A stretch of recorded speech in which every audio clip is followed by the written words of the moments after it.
if you want to have a break or anything, just let me know if I'm too boring, too stuff. First off, thank you so much for coming. This is really Thank really you for cool. having me. My question really to you is, I know there's a lot of us in this room that are very advanced in progressive trance production and stuff like that, the technical aspect. So my question for you really is the artistic side of things. What makes Seven Skies Seven Skies? What goes through your head when you're trying to lay out a song, and the non-technical stuff that we can only get from you tonight? Well, So that's the really hard question for you. And you don't have to answer it right now, but just kind of in the background of your head. Personally, I'm just very interested in just what makes Seven Skies Seven Skies. fans, I would say.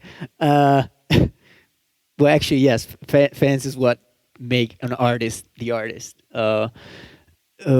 What makes Seven Skies that music that Seven Skies make? I don't know, to be honest. There used to be, I don't know where I read this because I don't read. It's probably somewhere either at university or somewhere else. In the uh, ancient Greece, where there was all the gods and all that kind of stuff, they used to have. Whoa, the microphone really got loud. They used to have a god that was. I think it was actually the muse, inspiration muse, or whatever is that called in English. That basically were said that every artist, whether a musician or sculptor or painter, whatever, everything created by the artist wasn't actually created by the artist himself, but there was a god inside him that would make him doing that. So that when the artist didn't have the inspiration anymore, they would just say, okay, the god moved on from you and went to someone else, right? What I can tell you about what happens with me when I write a track is that I hardly remember what I do, and I don't drink, I don't do any illegal stuff, so I'm always like 100% there with my head. But when inspiration hits me, it's something that literally drives me into what I do. Then of course helps a lot to know that if I want this bass, I need to get there. But the actual process of saying, okay, let's just go there, let's just make this sound or have this chord, it's something that literally is in you. You feel it, or maybe sometimes you just hear it somewhere. You just hear a track and be like, wow, this works on my track. Sometimes it's just that. It's just that.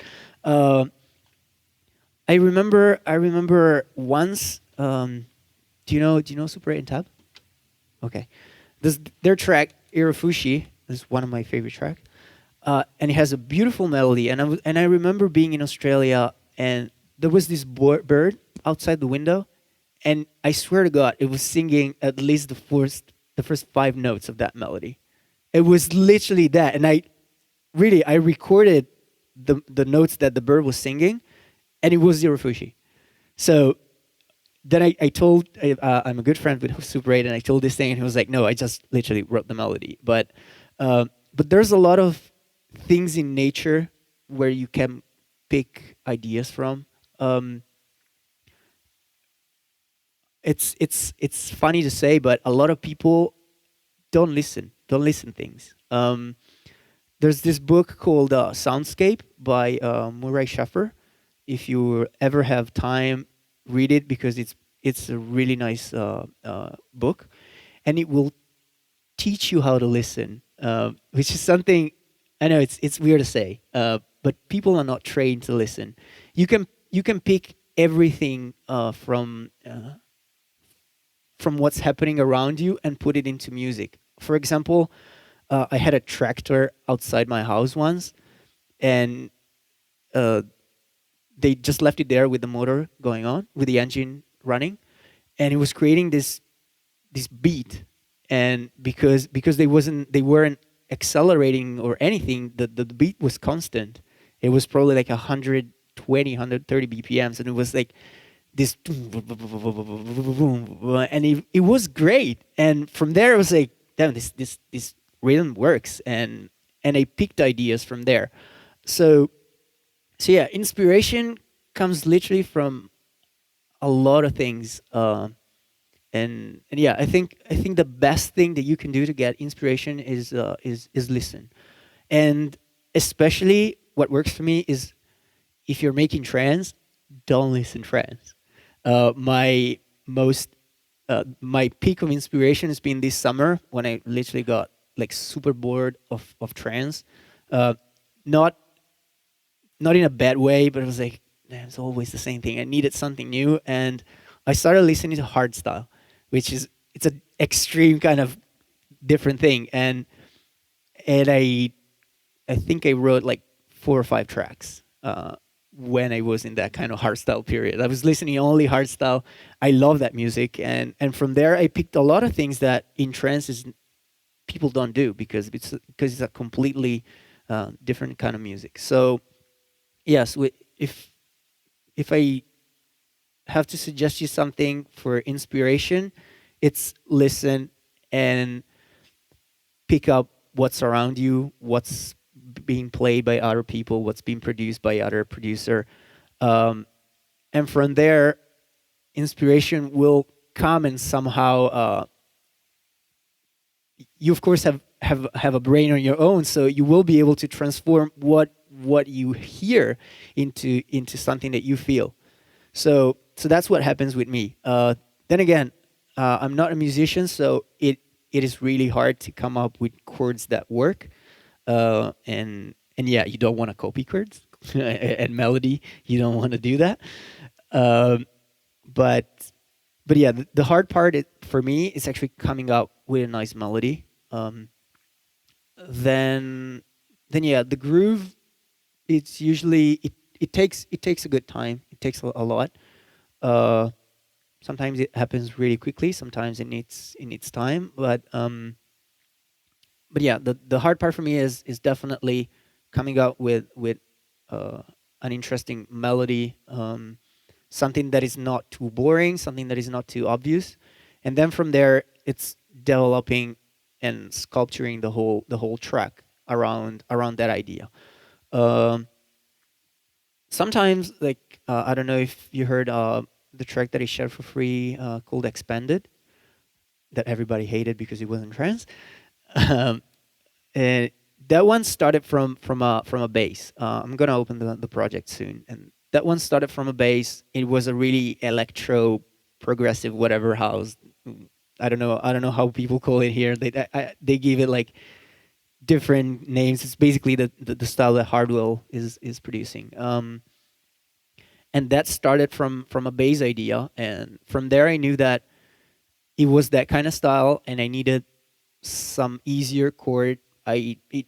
Since it's more of a party kind of style, I could have just put some cheesy or easy chords, but they were actually pretty good anyway. Um, and I knew that the structure, I had a little bit more freedom because first of all, it wasn't my type of music, and at the end, I shared it for free, so I had a lot of freedom, and I could experiment a little bit more. Um, so everything was based around the bass line. With trance, obviously, people expect Seven Skies to deliver a different type of music, and I'm still trying to shift from that because I don't want to be chained just to trance or whatever. I like to make every kind of music. So, but at the same time, I know that I have to deliver a song done in a certain way. So, uh, yes, I do. I give a lot of space to my inspiration, but also you need to be aware of the fact that it's a track that's going to be on the market, so it has to match some standards and stuff like that. So everything together helps you creating a track. Inspiration, what do you hear um, in nature or from other tracks, and guideline from the genre that you obviously know. I mean, if you like trance, you definitely know how trance is right now. You know what kind of bass people expect to hear, what kind of percussion people expect to hear, um, and from there you can deliver what people expect, but under your point of view. So you can always put your own thoughts in it. But yeah, it's a little bit of everything that helps. And I mean, I had a hard times coming out with with new tracks in the past few years, um, because yeah, I can't really figure out what is making me making tracks. When I did sushi, I have no idea what was going on with me. I started with the main bass, and then developed the whole track around it. Uh, but yeah, it all came for some reason. But yeah, best thing you can do is listen and grab from everything that's around you. Cool. You said you sampled your JP8000. Yeah. I just wanted to see how you did it in EXS24, and did you use velocity layers and stuff? What you did? Actually, I'm gonna show you, and I'm gonna shamelessly promote myself.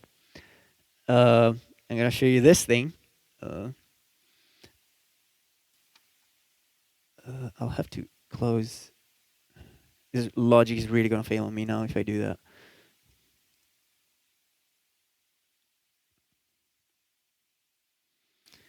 Uh, these are the exact same samples. I just need to find them. It's gonna be in contact. Standalone music. JP. This is, I was telling to a few people, it's a thing that I've been working on for the past 3 years. It's been a long time, and it's basically all the samples from my JP put into contact with a pretty interface that you can basically change the sound as I showed you, adjust the attack, decay, sustain, release of the envelope and of the amplifier filter. You can add distortion. You can do a lot of things. So, and it sounds like. Let's just put it in the actual chords.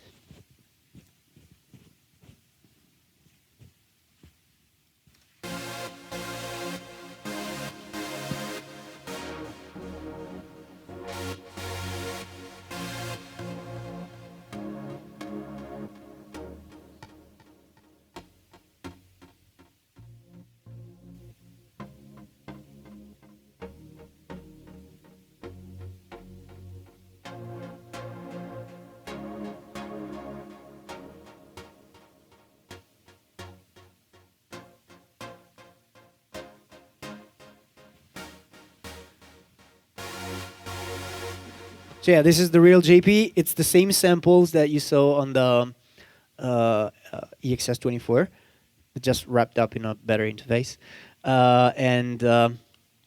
Yeah, so mapping editor. It's a sample every fourth note. 1, 2, 3, 4. Yep. Yeah, so basically it's, let's see. I think it's like about 3 seconds long, and it's looped, so it's going on forever. It will sound as a real synth because basically it's cycling, and you won't hear the looping point. The easiest thing for me to do that. This is basically the same way I did the Nexus sound set. It's using Wavelab. Now, I don't know if... yeah, I should be able to show you as soon as it opens.